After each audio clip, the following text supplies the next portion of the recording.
1వ అధ్యాయము 3వ వచనాన్ని ఒకసారి చదువుకున్న తర్వాత మనము నామకరణానికి కొనసాగుదాం.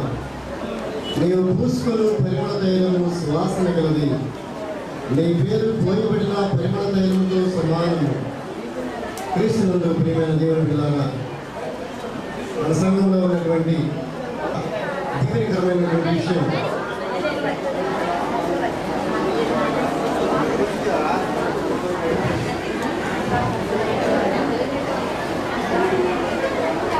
చూడండి. దయచేసి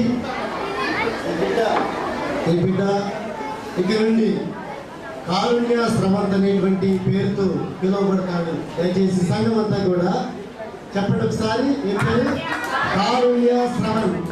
కారుణ్య శ్రవంత్ జీవితం అంతా కూడా కరుణ ఒక శ్రవంతులాగా ప్రవహించాలని మనము ప్రార్థన చేస్తున్నాం.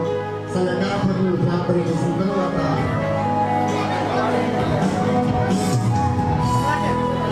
మన పేరు కానీ లాక్పెట్టినాడు. చూశారు కదా, బాబుని ఆశీర్వదిస్తున్నాము. ప్రార్థన చేద్దాం. ప్రేమ నమ్మకం కలిగిన తండ్రి, పరిశుద్ధుడా, మీ ఘనమైన నామములకు వందనాలు, స్తోత్రములు. మా తండ్రి, మీ పేరు పోయినటువంటి తైలంగా మీరు మాట్లాడుతున్నా.